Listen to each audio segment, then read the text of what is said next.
Welcome to our YouTube channel. Today I'm here with Pastor Samuel, who has vast knowledge when it comes to spiritual warfare. My name is Samuel. Yes, I'm a pastor of a church in Bendigo here in Australia called A Reasonable Christianity. So I do spend a lot of my time defending the gospel in our culture. The culture thinks that they've tested Christianity and found Christianity wanting, and therefore it has now become sort of fashionable to be an atheist. What will you say to someone who really do not believe in God? When somebody says, I don't believe in God, I have no idea what they're talking about. First of all, I want to know, what do they mean by believe? Do they mean God exists but I don't trust Him? Or do they mean I don't even believe that He exists? Let's say, for example, if somebody said to me, oh, I believe God exists but I don't trust Him. I will have a different conversation with them. Why don't they trust in God? But if somebody says, nah, God does not exist.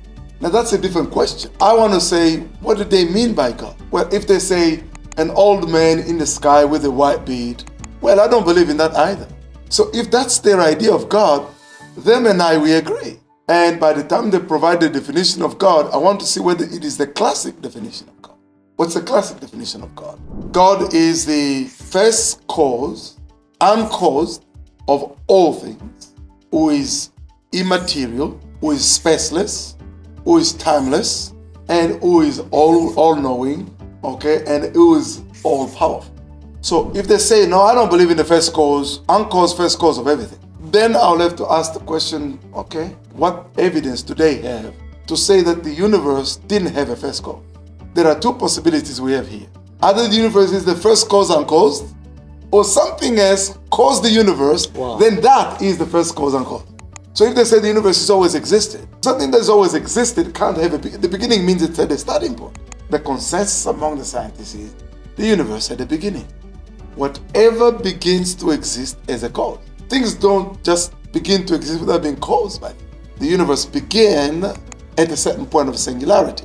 For this to be false, the person must prove a few things. That whatever begins to exist, do so due to a cause, is false. It is intuitively true, and it is experientially true that things that begin to exist have a cause. Okay, so that is true. It's accepted. Second one is the universe began to exist. Scientific consensus is that yes, it did. So if those two are true, then the universe has a cause. That's a conclusion. It follows logically. It's airtight. You can't escape it. Now we can analyze what kind of cause could cause the universe. What we call universe is time, space, and matter, and energy. So 4 elements. So the cause of the universe could not be time, because time began at the point of singularity. Yes, that's right. It could not be space, because space itself began at singularity. That's right. It cannot be matter, because matter itself began at the point of singularity. That's right. Okay. So in that sense, when we say the cause of the universe must be timeless, that's eternal. Spaceless, that means omnipresent. Immaterial, which means it's not matter. That's right. It's spiritual. And then energy, because it's extremely powerful. So this is the classic definition of God. Now if somebody says to me, that doesn't exist, I want to know, how did they come to such a conclusion? Before I even get to the existence of the spiritual world, God Himself is spirit. That's what the Bible tells us. That's right. Our Western culture have got a false assumption, but the material world is all there is, was, and ever will be, is completely and totally wrong on all fronts. We are not just made of matter. Beside the world of matters, there's the world of spirits. God Himself being a spirit. When we look at the wall of the spirit, the realm of the spirit, what's the relationship between the spiritual realm and the physical realm? Among these Christian theologians, there are at least two sets of thinking on this. So there are people who believe in human beings being tripartite, which means made of 3 parts. Yeah. And there are those who believe that human being is dual being, so made of 2 parts. So those who believe human beings made of 2 parts, believe that human being is soul and body. Yeah. And those who believe in human being being 3 parts, believe in spirit, soul, and body. I am a tripartite. I believe that human beings are made of 3 parts. Now, what is the soul? The soul It's three fundamental components: the mind, the emotions, and the will. So our soul is made of the thinker, the feeler, and the chooser. We think, we feel something about what we think, and then we decide to do something about it. This body has a soul as the animating principle. The soul animates the body, and the spirit is the core, the connection with God. God is spirit, and so he made us spirit. And when the spirit is lost connection with God, the man is dead.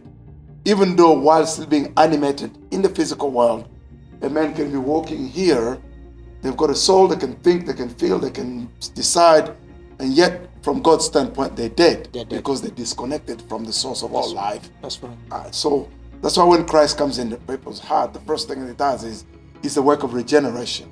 It's the new birth. The spirit is born. It's a renewal of a way of thinking, a renewal of the way of feeling about things, and the renewal about the way we make decisions. And then our body just is what makes us live in the physical world. And unless the spirit gives it life eternal and the soul continues to animate it, the body would return to the dust. That's right. I was reading your training. Something that struck me is the clusters. I've done works of demons, demonizations, groupings, but what you've done is terrifically different from all the materials that I had read till now. Can you go through the underlying thinking behind the way you've clustered them? There's no system when it comes to deliverance. It's completely led by the Spirit. Yes. I train people on how to listen and engage with someone who is spiritually oppressed. So words are very powerful because the person who is going through the oppression or the affliction does not have a full understanding of what they are going through. But they will have to explain to you. So what we do is I create 3 to 4 sessions before I can take them through the process of deliverance. I don't all the time meet with the people who are coming, who are oppressed. So we got the intercessors, who most of them are counselors, who have biblical knowledge. They say, Pastor Wisdom, you listen for 2 hours. You just listen. How do you remember all? I said, no, I don't remember all, but I remember the most important things that are related to their affliction. For instance, if someone say fear, I may not understand the entire story, but the word fear is a cluster. The word fear shows there is an opening. We use the clusters to trace because people go all over the place. They just explain and explain and explain, which is okay because that's their experience. So when someone say fear, maybe for the first 2 sessions, I would just listen. But now when we come with questions, hang on, you said fear the other day. Can we go a little bit into that fear?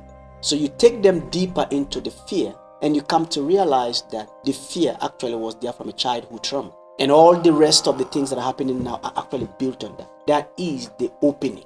Now, this has been a wonderful time. If you need help, just know that we are here. Go on our website, book a session, and we are here.